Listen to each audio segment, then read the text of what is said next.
أشهد أن محمد رسول الله.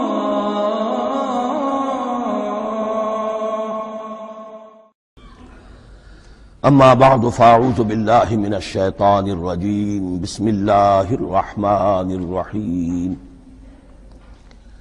الحمد لله رب العالمين الرحمن الرحيم مالك يوم الدين إياك نعبد وإياك نستعين اهدنا الصراط المستقيم صراط الذين أنعمت عليهم غير المغضوب عليهم ولا الضالين آمين. رب اشرح لي صدري ويسر لي أمري واحلل عقدة من لساني يفقهوا قولي. اللهم ربنا ألهمنا رشدنا وأعذنا من شرور أنفسنا. اللهم أرنا الحق حقا وارزقنا اتباعه وأرنا الباطل باطلا وارزقنا اجتنابه. اللهم ربنا يسر لنا أمورنا كلها وأتمم لنا بالخير وتقبل منا فإنك خير المتقبلين آمین یا رب العالمین. معزز حاضرین اور محترم خواتین، ہم اللہ کے نام سے اس سال کی نماز تراویح کے ساتھ دورہ ترجمہ قرآن کا آغاز کر رہے ہیں۔ اس سے پہلے میں عرض کر چکا ہوں کہ اب میری عمر بھی کافی ہو چکی ہے، قمری حساب سے 68 برس مکمل ہو چکے ہیں، اور مختلف قسم کے عوارض بھی مجھے لاحق ہیں، اور بہت سے احباب نے اور رفقاء نے مشورہ دیا تھا کہ میں اتنا بڑا بوجھ اپنے ذمے نہ لوں، لیکن میں نے خالصتاً توکلاً علی اللہ اس کی ہمت کی، اس کا ارادہ کیا، اس کے لیے اہتمام بھی خصوصاً ہوا ہے۔ مجھے اندازہ ہے کہ اب میرے خیالات کی جو رو ہے وہ اب اتنی تیز نہیں ہے جتنی کبھی ہوا کرتی تھی۔ کراس ریفرنسز بھی جو ہیں قرآن حکیم کے وہ اتنے مستحضر نہیں ہیں جتنے کبھی ہوتے تھے، بلکہ واقعہ یہ ہے کہ میری زبان بھی بعض اوقات لڑکھڑاتی ہے، اس لیے کہ مجھے جو ادویات استعمال کرنی پڑتی ہیں ان کا اعصاب پر بھی اثر ہوتا ہے، اور جو ہمارے اعضائے رئیسہ ہیں ان پر بھی اثر ہوتا ہے۔ بہرحال ان سب کے علی الرغم اللہ کا نام لے کر آغاز کر رہے ہیں۔ میری انتہائی نگارش یہی ہے، تیرے نام سے ابتدا کر رہا ہوں۔ ابھی میں نے سورہ فاتحہ کی تلاوت کی اور آپ نے سماعت فرمائی۔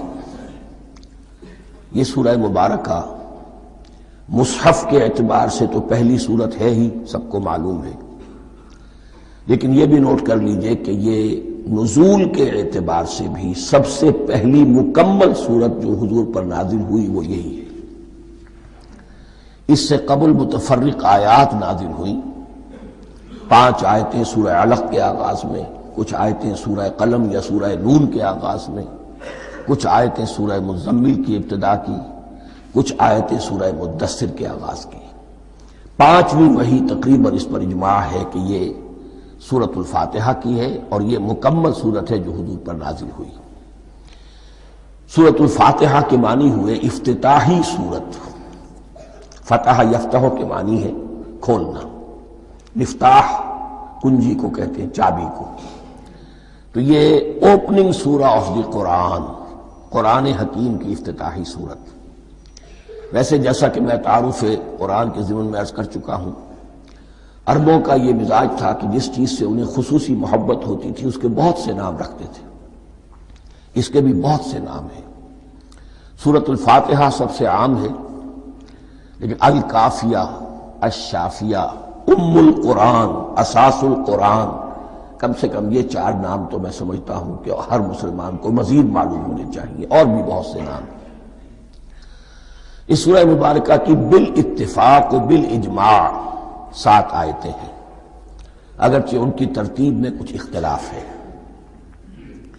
ایک رائے، یہ رائے امام شافعی کی بھی ہے اور بصرہ کے جو قراء تھے ان کی بھی ہے کہ آیت بسم اللہ بھی سورہ فاتحہ میں شامل ہے، اس کا جز ہے، وہ اس کو شامل کر کے پھر 7 آیتیں بناتے ہیں، تو آخری جنہیں ہم 2 آیتیں سمجھتے ہیں، صراط الذین انعمت علیہم غیر المغضوب علیہم ولا الضالین، وہ ان کے نزدیک ایک آیت ہے۔ تو گویا کہ نتیجہ یہ نکلا کہ آیتوں کی تعداد 7 ہی رہتی ہے۔ امام ابو حنیفہ رحمۃ اللہ علیہ کا موقف اور کوفے کے جو قراء تھے ان کا بھی موقف یہ ہے کہ آیت بسم اللہ نہ سورہ فاتحہ کا جز ہے نہ کسی اور سورت کا جز ہے، سوائے ایک مقام پر جہاں حضرت سلیمان علیہ السلام کا خط جو ہے نقل ہوا ہے، جنہوں نے ملکہ سما کو لکھا تھا انہ من سلیمان و انہ بسم اللہ الرحمن الرحیم، تو قرآن کے متن میں صرف اسی جگہ پر یہ آیت شامل سمجھتے ہیں، باقی یہ صرف علامت کے طور پر کہ یہاں سے ایک نئی سورت شروع ہو رہی ہے درج کی گئی ہے۔ اس سورہ مبارکہ کو الصلاح قرار دیا گیا ایک حدیث میں، اس کا جو اسلوب ہے وہ دعا کا ہے، اور دعا کے ساتھ اس کی جو مناسبت ہے اور پھر اسی کی وجہ سے ہماری نماز کا یہ جزو لا ینفک بنا دیا گیا، بلکہ ایک حدیث جو میں آپ کو سناؤں گا اس میں اسی کو نماز قرار دیا گیا، الصلاح یہی ہے۔ ویسے وہ حدیث مبارک موجود ہے من لم یقرأ بفاتحۃ الکتاب لا صلاۃ لمن لم یقرأ بفاتحۃ الکتاب، جو شخص سورہ فاتحہ کی تلاوت نہیں کرتا اس کی کوئی نماز نہیں۔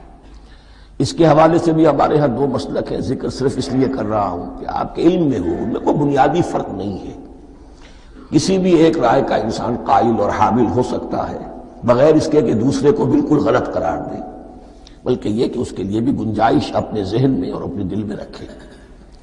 تو ایک رائے یہ ہے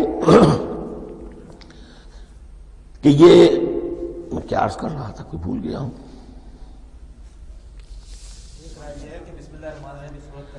جی، اور دوسری آیت یہ ہے کہ اس کا حصہ نہیں ہے۔ اسی اعتبار سے یہ کہ یہ سورہ مبارکہ نماز میں پڑھی جانی ضروری ہے، لا صلاۃ لمن لم یقرأ بفاتحۃ الکتاب۔ البتہ یہ اختلاف ہے، یہ بات جو میں ذکر کر رہا تھا جو ذہن سے نکل گئی، کہ آیا مقتدی جو ہے امام کے پیچھے کھڑا ہو کر جب نماز پڑھ رہا ہو تو کیا اس صورت میں بھی اس کے لیے لازم ہے کہ سورہ فاتحہ پڑھے؟ اس میں 2 رائے ہو گئی، بلکہ 3۔ ایک رائے انتہائی ہے اور وہ فقہ حنفی کی طرف منسوب ہے کہ اگر آپ امام کے پیچھے مقتدی کی حیثیت سے نماز پڑھ رہے تو کسی بھی رکعت میں آپ سورہ فاتحہ نہیں پڑھیں گے۔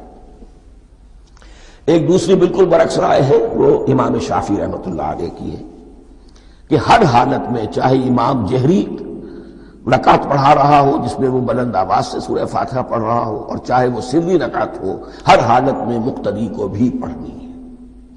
ایک تیسری رائے بین ہے، وہ امام مالک کی ہے رحمۃ اللہ علیہ، کہ جو سری رکعت ہے جس میں کہ امام بھی خاموشی سے پڑھ رہا ہے مقتدیوں کو بھی پڑھنی چاہیے، جو جہری رکعت ہے جس میں کہ امام بلند آواز سے پڑھ رہا ہے اس میں مقتدیوں کو خاموش رہ کر پوری توجہ جو ہے سننے پر صرف کر دینی چاہیے۔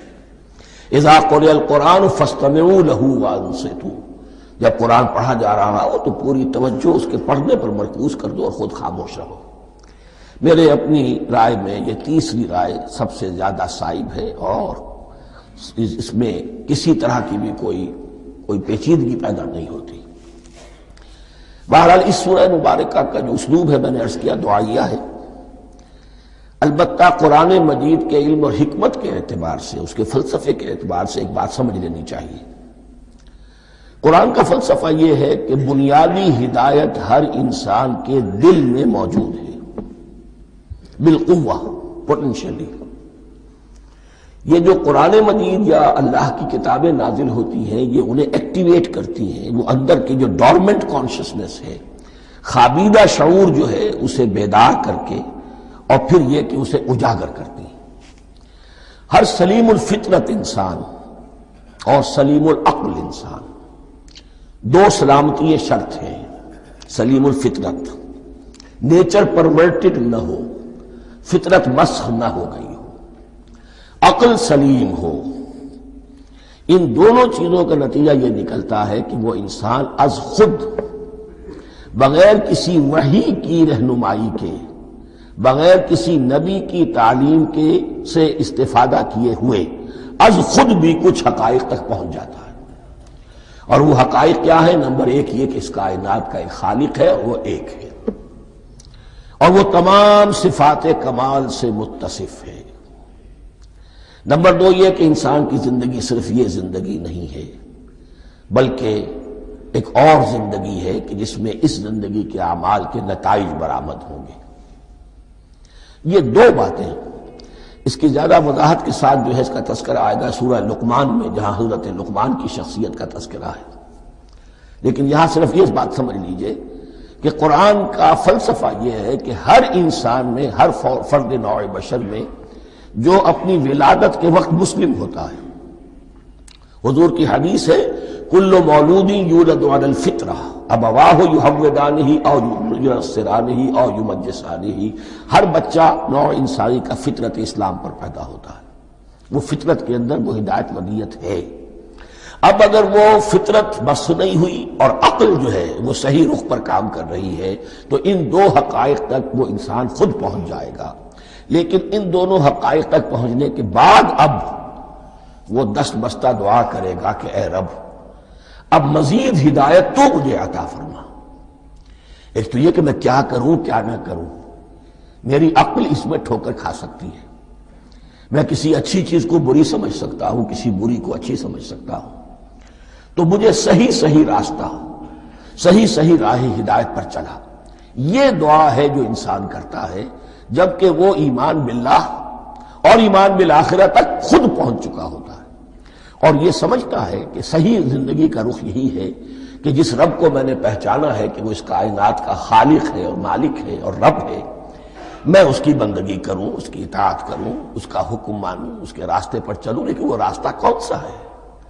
اس کے لیے پھر دست بدعا ہوتا ہے کہ پروردگار تو میری رہنمائی فرما۔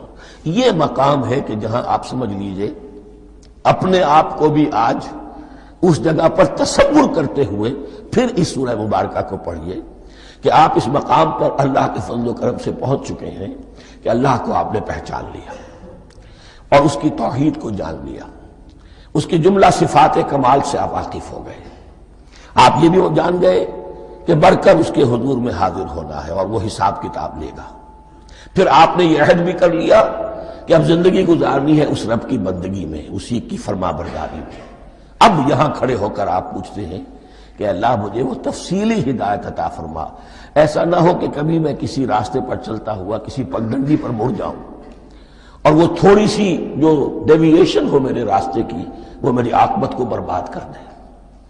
یک لحظہ غافل گشتم و صد سال راہم دور شد، اس لیے کہ ہوتا یہی ہے سیدھے راستے سے ذرا سی کوئی پگڈنڈی جو ہے تھوڑے سے اینگل پر نکلی ہے، لیکن جب چلتے جائیں گے آپ تو جتنے آگے بڑھیں گے اس پر، اس راہ صراط مستقیم سے آپ اتنے ہی زیادہ دور ہوتے چلے جائیں گے۔ یہ ہے قرآن مجید کی حکمت اور فلسفے کے اعتبار سے اس سورہ مبارکہ کا مقام۔ اب آئیے ہم بسم اللہ کرتے ہیں۔ بسم اللہ الرحمن الرحیم، شروع کرتا ہوں میں اللہ کے نام سے جو رحمان اور رحیم ہے۔ اس پر کچھ گفتگو ہو چکی ہے تعارف قرآن کے ضمن میں کہ رحمان اور رحیم دو نام ہیں کہ جو رحمت کے مادے سے نکلتے ہیں۔ رحمان میں اللہ تعالیٰ کی رحمت کا جوش، ہیجانی کیفیت، طوفانی کیفیت، اور رحیم میں اللہ تعالیٰ کی رحمت کا دوام اور تسلسل۔ یہ دونوں کیفیات اللہ کی رحمت میں بیک وقت موجود ہیں، جس کا ہم تصور نہیں کر سکتے۔ ہم سمندر کو دیکھتے ہیں، متلاطم سمندر ہے، اس میں ہیجان ہے، طوفان ہے۔ دریا کو دیکھتے ہیں کہ وہ سکون کے ساتھ چل رہا ہے، خاموشی سے چل رہا ہے، بہہ رہا ہے، بس تسلسل کے ساتھ بہہ رہا ہے۔ ہم ان دونوں کیفیات کو علیحدہ علیحدہ دیکھتے ہیں تو ہمارا ذہن ان دونوں کو بیک وقت اس کا تصور نہیں کر سکتا، تخیل ممکن نہیں۔ لیکن اللہ کی رحمت کی یہ دونوں شانیں مستقلاً ہر وقت موجود ہیں بیک وقت، اسی لیے ان دونوں کے درمیان کہیں حرف عطف نہیں آئے گا۔ بسم اللہ الرحمن الرحیم، الحمد للہ رب العالمین، کل حمد، اور حمد کو ذہن میں رکھ لیجئے، حمد مساوی ہے تعریف جمع شکر۔ عام طور پر ترجموں میں ایک لفظ لایا جاتا ہے، کل تعریف اللہ کے لیے، یہ کافی نہیں ہے۔ تعریف آپ کسی شے کی کر سکتے ہیں جس میں کوئی حسن ہے، خوبی ہے، کسی بھی اعتبار سے، خواہ آپ کو اس کے حسن و خوبی سے کوئی فائدہ حاصل نہیں ہو رہا۔ ایک پھول ہے، بہت خوبصورت ہے، بس ٹھیک ہے، خوبصورت ہے، آپ نے کہا، تعریف کر دی۔ شکر کرتے ہیں آپ اس شے کا جس سے آپ کو کوئی فائدہ پہنچا ہو، استفادہ ہوا ہو، آپ کی کوئی ضرورت پوری ہوئی ہو، آپ کی کوئی مشکل رفع ہوئی ہو۔ اور آپ دیکھیں گے کہ حمد میں یہ شکر کا پہلو غالب ہے۔ جتنی بھی دعائیں ہیں حضور سے منقول، شکر کے مقام پر وہاں حمد آتا ہے۔ بھوک لگی ہوئی تھی، کھانا کھایا، الحمدللہ الذی اطعمنی وسقانی۔ اب یہاں دیکھیے ترجمہ، تعریف نہیں، شکر ہے اس اللہ کا جس نے مجھے کھلایا اور پلایا۔ آپ بیت الخلاء سے باہر آئے، نجاستیں آپ سے دور ہو گئی، طبیعت میں انشراح ہوا، الحمدللہ الذی اذھب عنی الاذی وعافانی۔ وہ شکر ہے اس اللہ کا جس نے اذیت بخش چیزیں مجھ سے دور کر دیں اور مجھے عافیت بخشی۔ تو یہ الحمدللہ رب العالمین، اللہ تعالیٰ کا حسن و کمال اور حسن و جمال اپنی جگہ بھی اس انتہا کا ہے کہ جتنی تعریف اس کا حق ہے ہم کر ہی نہیں سکتے، لیکن اس کے احسانات اور انعامات ہم پر اتنے ہیں کہ ہم ان کو بھی گن نہیں سکتے۔ لہذا ایک ہی احصاء ہم نے کر دیا الف لام کے ساتھ، الحمدللہ رب العالمین۔ تمام تعریفیں اور کل شکر اللہ کے لیے ہیں کہ جو تمام جہانوں کا پروردگار ہے، رب ہے، مالک ہے۔ رب میں ایک مفہوم ہوتا ہے ربوبیت کا، اور اس میں مفہوم شامل ہوتا ہے تربیت کا، ربیانی صغیرہ۔ تو مالک ہونا اور تربیت دینا، آپ جس شے کے مالک ہوں گے آپ چاہیں گے اس میں بڑھوتری ہو، اس میں اضافہ ہو، وہ نشو و نما پائے۔ تو یہ دونوں چیزیں آپس میں ایک دوسرے کا جڑی ہوئی ہیں، پروردگار بھی اور مالک بھی۔ عام طور پر عربی میں رب کا لفظ مالک کے لیے آتا ہے، رب البیت، رب الدار، رب المال۔ تو مالک وہاں پر ظاہر بات ہے کہ اس سے مراد کیا ہے، مال والا، گھر والا، گھر کا مالک۔ تو کل شکر اور کل تعریف اس اللہ کے لیے ہے جو تمام جہانوں کا مالک بھی ہے اور پروردگار بھی ہے۔ الرحمن الرحیم، رحمان ہے اور رحیم ہے۔ اب دوبارہ اس کی میں وضاحت نہیں کروں گا۔ مالک یوم الدین، یوم دین کا مختار مطلق ہے۔ دین عربی زبان میں کہتے ہیں بدلے کو، دناہم کما دانو، کما تدینو تو دانو، یہ کہاوت ہے۔ جیسے اردو میں ہم کہتے ہیں جیسا کرو گے ویسا بھرو گے، کما تدینو تو دانو۔ تو یہ ہے بدلہ، اس کا بنیادی مفہوم جو ہے وہ بدلہ ہے۔ تو بدلے کا ایک دن ہے جس دن فیصلہ ہوگا کہ کون کیا کما کر لایا ہے اور اسے کیا بدلہ ملنا چاہیے۔ آیا اس کا برائیوں کا پلڑا بھاری ہے کہ اسے سزا ملنی چاہیے، یا اس کی حسنات اور نیکیوں کا پلڑا بھاری ہے کہ اسے جزا ملنی چاہیے، اس کا انعام اور اکرام کے ساتھ معاملہ کیا جانا چاہیے۔ وہ ایک دن ہے، اسے ہم یوم القیامہ کہتے ہیں۔ اور لیکن اصل بات جو یہاں کہی گئی، یعنی ایک جملے میں تین باتوں کا اعتراف ہو رہا ہے۔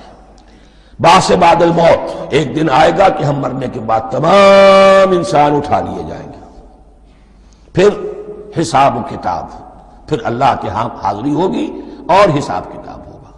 اور تیسرا یہ کہ اس حساب کتاب کے دن کا مختار مطلق اللہ ہے، یعنی کسی اور کو اپنے ذہن میں سہارا بنا کر آپ زندگی گزاریں کہ وہ مجھے چھڑا لے گا، یا وہ ہستی جو ہے اتنی زوردار ہے کہ وہ مجھے بچا لے گی، اس سے اپنے دل کو، اپنے ذہن کو بالکل پاک کر لیجئے۔ مالک یوم الدین، ایک دوسری جگہ پر قرآن میں آیا ہے، اس روز کوئی پکارنے والا پکارے گا، لمن الملک اليوم للہ الواحد القہار، آج کے دن کس کا اختیار مطلق ہے؟ اور پھر کہا جائے گا اللہ کے لیے، الواحد قہار، جو پوری طرح چھایا ہوا ہے، بس تولی ہے۔ تو مالک یوم الدین، جو جزا و سزا کے دن کا مالک ہے۔ اب یہاں سے کلام ایک رخ بدل رہا ہے۔ ابھی تک تو یہ غائبانہ انداز میں کلام ہو رہا ہے، اللہ سے خطاب نہیں آیا اس میں ابھی۔ الحمدللہ رب العالمین الرحمن الرحیم مالک یوم الدین۔ اب خطاب ہے، ایاک نعبد و ایاک نستعین، ہم صرف تیری ہی بندگی کرتے ہیں اور کریں گے، اور ہم صرف تجھ ہی سے مدد مانگتے ہیں اور مانگیں گے۔ یہ ترجمہ میں کیوں کر رہا ہوں کہ یہ فعل مضارع ہے۔ عربی زبان میں فعل مضارع حال اور مستقبل دونوں کو کور کرتا ہے۔ ایاک کا جو ہے مفعول فاعلی جو ہے، مفعول جو ہے اس میں ضمیر مفعولی، اسے پہلے لا کر حشر کا مضمون پیدا ہو گیا۔ ہم تیری بندگی کرتے ہیں نہیں، ہم تیری ہی بندگی کرتے ہیں اور کریں گے۔ حال میں ترجمہ کیجئے تو یہ اظہار حال ہے، اور مستقبل میں ترجمہ کیجئے تو یہ ایک عہد ہے، قول و قرار ہے، بہت بڑا معاہدہ ہے۔ وَإِيَّاكَ نَسْتَعِينُ، اور صرف تجھ ہی سے مدد مانگتے ہیں اور مانگیں گے۔ اس میں بھی حال کا ترجمہ اظہار حال، اللہ کرے کہ واقعی ہمارا حال وہی ہو، جب ہم یہ الفاظ کہتے ہیں تو واقعتاً ہم اس پر پورے اتر رہے ہوں کہ اسی کی بندگی کر رہے ہوں اور اسی سے ساری استعانت اور استمداد کر رہے ہیں۔ جہاں تک مستقبل کا تعلق ہے وہ پھر ایک عہد ہے۔ اہدنا الصراط المستقیم، یہ مقام وہ آ گیا کہ یہاں تک تو اے پروردگار ہم پہنچ گئے تیرے فضل سے، تیرے کرم سے۔ فطرت سلیمہ بھی تیری عطا کردہ تھی، عقل سلیم بھی تیری ودیعت کردہ تھی، ان دونوں کی روشنی سے ہم یہاں تک تو پہنچ گئے۔ اب ہماری جو ضرورت ہے، احتیاج ہے، وہ کیا ہے؟ اہدنا الصراط المستقیم، ہدایت بخش ہمیں سیدھے راستے کی۔ یہاں دو باتیں سمجھ لیجئے۔ انفرادی سطح پر انسان کے لیے نہ معلوم کتنے مرحلے آتے ہیں ہر روز کہ جس میں وہ ایک ٹھٹک کر کھڑا ہو جاتا ہے، یہ کروں یا یہ کروں، دو آلٹرنیٹو سامنے آ رہے ہیں، فیصلہ کرنا مشکل ہو رہا ہے۔ قدم قدم پر ہدایت کی ضرورت ہے، اور اجتماعی طور پر نوع انسانی تین بڑے بڑے تمدنی مسائل میں واقعہ یہ ہے کہ تسلیم کر لیا جانا چاہیے کہ عقل انسانی اس کو راستہ نہیں دکھا سکتی۔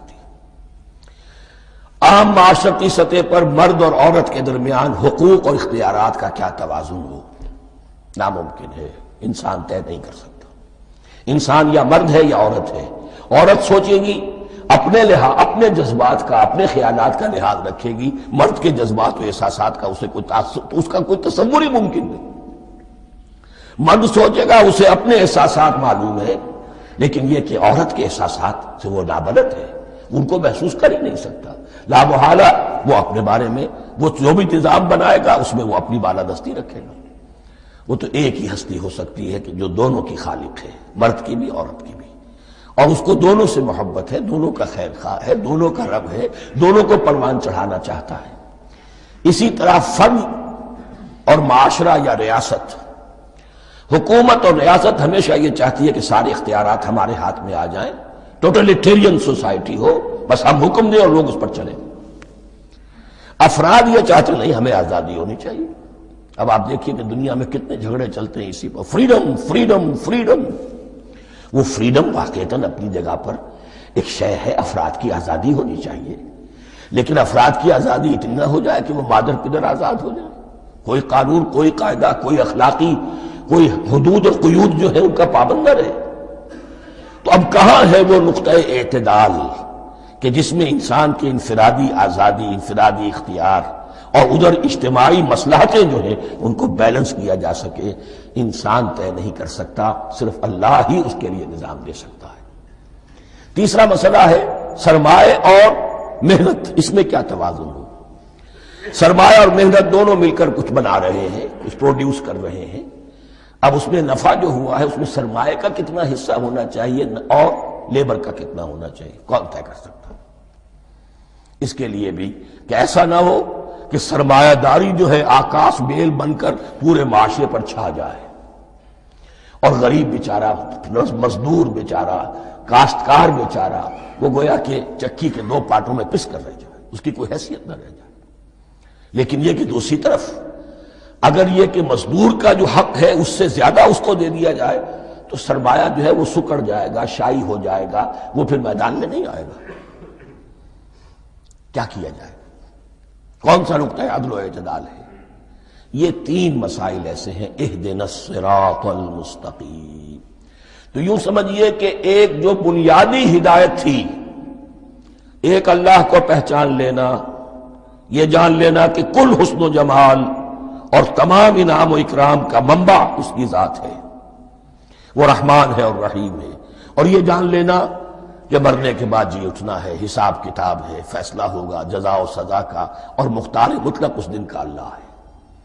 پھر یہ عہد کر لینا ایاک نعبد و ایاک نستعین۔ اس کے بعد دعا، پروردگار ہمیں ہدایت پر قائم رکھ، ہماری ہدایت میں اضافہ فرما۔ اس ہدایت کے لفظ کو سمجھ لیجئے، بنیادی ہدایت، تفصیلی ہدایت، قدم قدم پر ہدایت، ہدایت پر ہدایت. والذین اہتدوا زادہم ھدی، جو لوگ ہدایت کے راستے پر آتے ہیں اللہ ان کی ہدایت میں اضافہ کرتا ہے.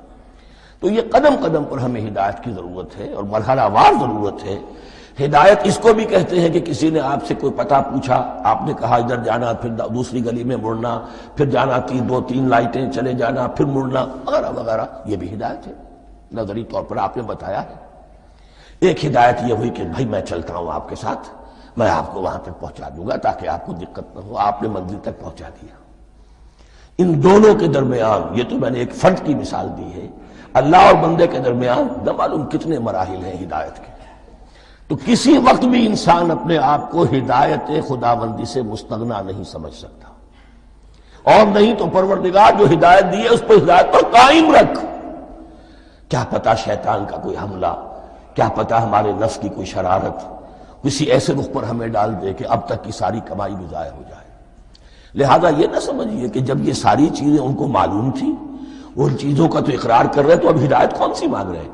تو ہدایت کا تو بڑا میدان کھلا ہوا ہے، اور اس ہدایت کی وہ جو میں نے آخری شکل آپ کو بتائی ہے کہ منزل مقصود تک پہنچا دے، یہ ہدایت بھی قرآن مجید میں اس معنی میں بھی لفظ آیا ہے کہ اہل جنت جب جنت میں داخل ہوں گے تو جو ترانہ حمد ان کی زبان پر اس وقت ہوگا وہ کیا ہے؟ الحمدللہ الذی ہدانا لہذا وما کننا لنہتدی لولا ان ہدانا اللہ. کل شکر اللہ کا جس نے ہمیں یہاں تک پہنچا دیا، ہدایت دی یہاں تک پہنچا دیا، اور ہم ہرگز نہ پہنچ پاتے، ہم ہرگز ہدایت یافتہ نہ ہو سکتے اگر اللہ ہی ہمیں ہدایت نہ دیتا. اہدنا الصراط المستقیم، سیدھا راستہ. صراط الذین انعمت علیہم، اب اس کی مزید وضاحت ہے. راستہ اس کا ان لوگوں کا جن پر تیرا انعام ہوا. یہ کون لوگ ہیں؟ اس کی وضاحت آپ کو ملے گی سورہ نساء میں. من یطع اللہ والرسول فاولئک مع الذین انعم اللہ علیہم من النبیین والصدیقین والشہداء والصالحین. 4 طبقات ہیں منعم علیہم جن پر اللہ کا انعام ہوا ہے. چوٹی پر انبیاء کرام، اس کے بعد صدیقین کرام، اس کے بعد شہداء عظام، اس کے بعد عام صالح مسلمان صالح ہو. یہ بیس لائن ہے. اس سے اوپر کا درجہ شہداء کا ہے، اس سے اوپر کا درجہ صدیقین کا ہے، اور پھر اس سے اوپر کا درجہ انبیاء کا ہے. انبیاء میں سے پھر وہ بھی ہوتے ہیں کہ جو اولو العزم میں من الرسل ہیں. لیکن یہ 4 طبقات ہیں، ان کے راستے پر ہمیں چلا. غیر المغضوب علیہم ولا الضالین، جو مغضوب علیہم نہیں ہوئے، جن پر تیرا غضب نہیں ہوا. اور غضب ہوتا ہے ان پر کہ جو ہدایت کے واضح ہونے کے بعد ہدایت کو ترک کر دیں، وہ ہے مغضوب علیہم.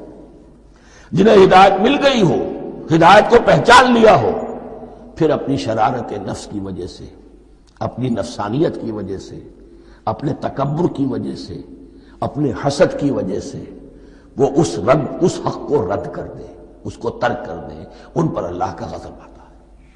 اور اس میں اس کی بہت بڑی مثال تاریخ کے اعتبار سے یہودی ہے. اللہ نے انہیں ہدایت دی، کتابیں عطا کی، تورات، انجیل، زبور، سینکڑوں نبی ان میں مبعوث کیے. 1400 برس تک نبوت کا تار ٹوٹا ہی نہیں، مسلسل. ابتدا میں بھی 2 نبی، موسیٰ اور ہارون، اور اختتام پر بھی 2 نبی، عیسیٰ اور یحییٰ علیہ السلام.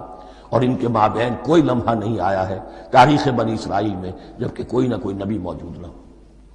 لیکن انہوں نے اپنی شرارت نفس کی وجہ سے ہدایت تورات سے بھی منہ موڑا، اور پھر سب سے بڑی بات یہ کہ ہدایت محمدی سے، ہدایت قرآنی سے بھی صلی اللہ علیہ وسلم منہ موڑا. وہ ہے مغضوب علیہم ولا الضالین، اور نہ ہی گمراہ ہوئے. یہ لفظ جو آتا ہے عربی زبان میں گمراہ کا بھی ہے اور تلاش حق میں بھٹکنے والے کا بھی ہے. ایک وہ شخص ہے جس پر حق ابھی واضح نہیں ہوا، وہ تلاش میں ہے، اس کے لیے بھی ضال کا لفظ آئے گا. اسی طرح کوئی شخص کسی کے عشق اور محبت میں ایسا ہو جائے، دیوانہ ہو جائے، اس کو بھی ضال کہتے ہیں. یعنی اس کے اوپر جذبات کا اتنا غلبہ ہو گیا ہے کسی کی محبت اور عشق کی بنا پر. تو حضور کے لیے یہ لفظ آیا ہے وَوَجَدَكَ ضَالًّا فَهَدَىٰ، اور یہ تو سورۃ الضحیٰ ہے، اکثر بیشتر لوگوں کو یاد ہوگی۔ تو یہ جو ضال کا لفظ ہے اس میں سمجھ لیجئے ضروری نہیں ہے کہ وہ گمراہ ہو، بلکہ وہ بھی کہ جو ابھی راہ ہدایت کی طلب میں اس کے حصول کے لیے اس کی تلاش میں کوشاں ہے، اور وہ بھی کہ جو کسی مغالطے کی وجہ سے حق سے منحرف ہو جائے۔ یہ بھی جان لیجئے کہ ایک ہے بدنیتی، تکبر، حسد، حق کو جان کر پہچان کر رد کر دینا یا چھوڑ دینا یا ترک کر دینا، ایک ہے کسی غلطی میں، کسی جذبات کے اندر آ کر، کسی غلو کے اندر مبتلا ہو کر اور حق سے منحرف ہو جانا۔ اس کی جو سب سے بڑی مثال ہے وہ نصارہ ہے، عیسائی ہے۔ حضرت مسیح کو انہوں نے مانا لیکن غلو کیا، یہ لفظ آئے گا آگے، لا تغلو فی دینکم، اپنے دین میں غلو نہ کرو۔ جیسے ہمارے ہاں بھی بعض لوگ ہیں جو حضور صلی اللہ علیہ وسلم کی تعریف میں، حضور صلی اللہ علیہ وسلم کے ساتھ اپنی محبت کے اظہار میں غلو کر جاتے ہیں۔ یہ انتہا درجے کو ہو گیا تھا حضرت مسیح علیہ السلام کے ماننے والوں میں، اور اس کی بنا پر انہوں نے تثلیث کا عقیدہ ایجاد کر لیا اور حضرت مسیح علیہ السلام کو اللہ کا بیٹا بنا دیا۔ تو اس کی سب سے بڑی مثال ضالین کی اس اعتبار سے کہ ہدایت پانے کے بعد کسی بدنیتی سے نہیں بلکہ کسی اچھے جذبے میں غلو کی وجہ سے، رسول سے محبت کرنا تو اچھا جذبہ ہے لیکن یہ محبت بھی ایک حد میں رہنی چاہیے۔ غلو کرے گی تو ظاہر بات ہے کہ اس کے بعد وہ گمراہی کی طرف لے جائے گی۔ یہ ہے اس سورہ مبارکہ کا ترجمہ، اور اس کے بعد آخر میں آمین کہنا یہ مسنون بھی ہے، کہنا چاہیے۔ البتہ اختلاف یہاں بھی صرف اتنا ہے کہ نماز میں جب آپ امام کے ساتھ ہیں، وہ اگر جہری قرات کر رہا ہے تو آیا اس کے بعد آپ کو بھی بالجہر کہنا ہے آمین یا نہیں کہنا، یہ اختلاف ہے، ان میں کوئی فرق واقع نہیں ہوتا۔ یہ چیز متفق علیہ کہ کہنا ہے آمین، بلکہ یہ آمین تو یہودیوں میں ہے، یہ آمین جو ہے یہ عیسائیوں میں بھی ہے۔ ان کی بھی جو پریئر، لارڈس پریئر ہے، اس کے بعد آمین، وہ آمین کہتے ہیں، وہ فرق، وہ لفظ ایک ہی ہے۔ اس لیے کہ عبرانی زبان اور عربی زبان، یا تو ہم یہ کہہ سکتے ہیں کہ دونوں بہنیں ہیں، کوئی ایک مشترک زبان تھی ان کی ماں جس کی یہ دو بیٹیاں ہیں، اور یا یہ کہنا پڑے گا کہ عربی زبان کی ماں جو ہے وہ عبرانی زبان ہے۔ بہرحال بڑا قریبی رشتہ عربی کا اور عبرانی کا ہے، اس اعتبار سے وہ آمین۔ اب آپ کو معلوم ہے ہم السلام علیکم وہ کہتے ہیں، وہ سلام کہتے ہیں، فرق کیا ہے؟ وہ تو تلفظ کا فرق ہے۔ اسی طریقے سے اور بہت سے الفاظ ہیں، میں بعد میں بتا۔ اب میں اس سورہ مبارکہ کے بارے میں خاص حدیث آپ کو سنانا چاہتا ہوں، اور اسی سے در حقیقت جو امام ابو حنیفہ کا موقف ہے رحمۃ اللہ علیہ، اس کی حقانیت مزید مبرہن ہو جائے گی۔ یعنی کیا کہ آیت بسم اللہ سورہ فاتحہ کا جز نہیں ہے، سورہ فاتحہ الحمدللہ رب العالمین سے شروع ہوتی ہے۔ وہ میں آپ کو بتانا بھول گیا کہ جن کے نزدیک یہ سورت کا جز ہے وہ پھر جہری قرات میں بسم اللہ الرحمن بھی بلند آواز سے کہیں گے، اور جن کے نزدیک یہ سورہ فاتحہ کا جز نہیں ہے وہ نہیں کہیں گے، وہ الحمدللہ رب العالمین سے قرات کریں گے۔ تو کوئی فرق نہیں ہے بنیادی۔ یہ حدیث جو ہے یہ مسلم شریف میں ہے اور حدیث قدسی ہے۔ اس کے راوی حضرت ابو ہریرہ ہے رضی اللہ تعالی عنہ، اور اس حدیث نے اس سورت کے مضامین کا نہایت عمدہ تجزیہ کر دیا ہے۔ حدیث کے الفاظ سن لیجئے، قسمت الصلاۃ بینی و بین عبدی نصفین۔ اللہ تعالیٰ فرما رہے ہیں، حدیث قدسی ہے، میں نے نماز کو، صلاۃ کو اپنے اور اپنے بندے کے درمیان آدھا آدھا تقسیم کر لیا۔ فنصفها لی ونصفها لعبدی، اس کا نصف جو ہے وہ میرے لیے ہے اور نصف جو ہے وہ میرے بندے کے لیے ہے۔ وَلِعَبْدِي مَا سَأَلَ، اور جو میرے بندے نے مانگا میں اسے دوں گا، میرا وعدہ ہے یا میں نے اسے دیا۔ اس کے بعد اس کی تفصیل آتی ہے، اذا قال العبد، جب بندہ کہتا ہے الحمدللہ رب العالمین، قال اللہ حمدنی عبدی، جب بندہ کہتا ہے الحمدللہ رب العالمین، اللہ فرماتا ہے میرے بندے نے میری حمد کی۔ وَإِذَا قَالَ الرَّحْمَٰنِ الرَّحِيمِ قَالَ اللَّهُ اثْنَىٰ عَلَيَّ عَبْدِي، جب بندہ کہتا ہے الرحمن الرحیم، اللہ فرماتا ہے میرے بندے نے میری ثنا کی۔ وَإِذَا قَالَ مَالِكِ يَوْمِ الدِّينِ قَالَ اللَّهُ تَعَالَىٰ مَجَّدَنِي عَبْدِي، میرے بندے نے میری تمجید بیان کی، میری بزرگی بیان کی۔ اب یہ 3 آیتیں ہو گئیں، تینوں میں اللہ کی حمد ہے، ثنا ہے، تمجید ہے. یہ 3 آیتیں خالص اللہ کے لیے ہو گئیں. اب چوتھی آیت آئی، ایاک نعبد و ایاک نستعین. اس کے بارے میں جب بندہ کہتا ہے اذا قال العبد ایاک نعبد و ایاک نستعین، قال اللہ تعالی ھذا ما بینی و بین عبدی ولعبدی ما سأل. یہ میرے اور میرے بندے کے درمیان ہے. یہ تو یوں سمجھیے کہ یہ گرہ لگ گئی ہے میرے اور میرے بندے کے مابین.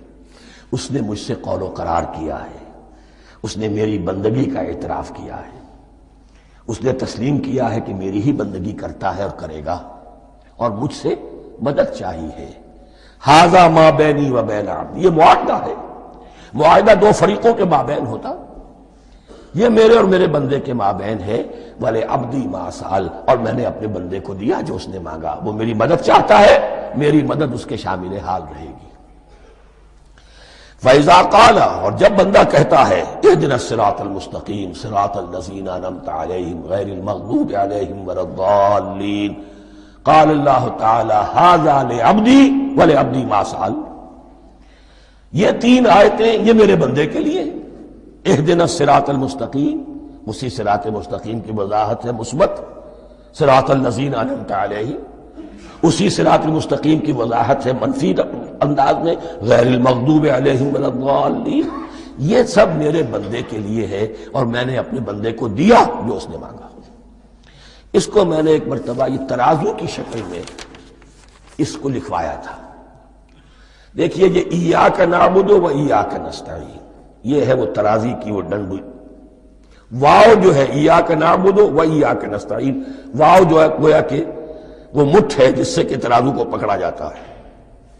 ادھر ایک پلڑا ہے جس کی 3 آیتیں ہیں، الحمدللہ رب العالمین الرحمن الرحیم مالک یوم الدین.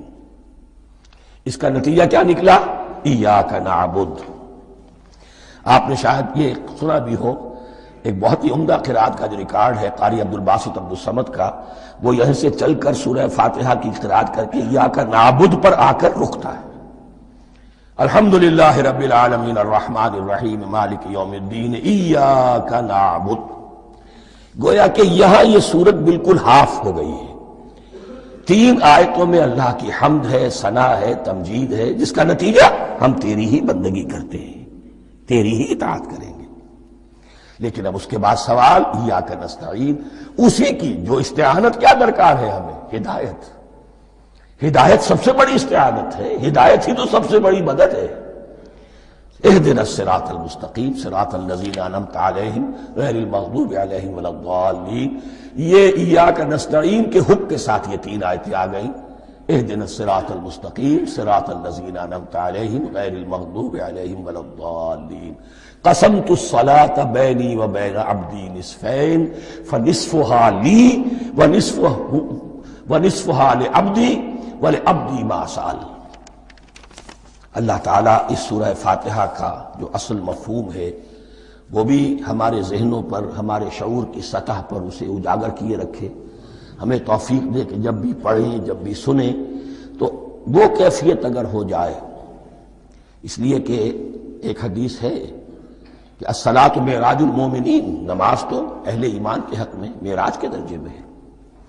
اس حوالے سے ہم یہ سمجھ سکتے ہیں کہ کوئی وقت ایسا آ سکتا ہے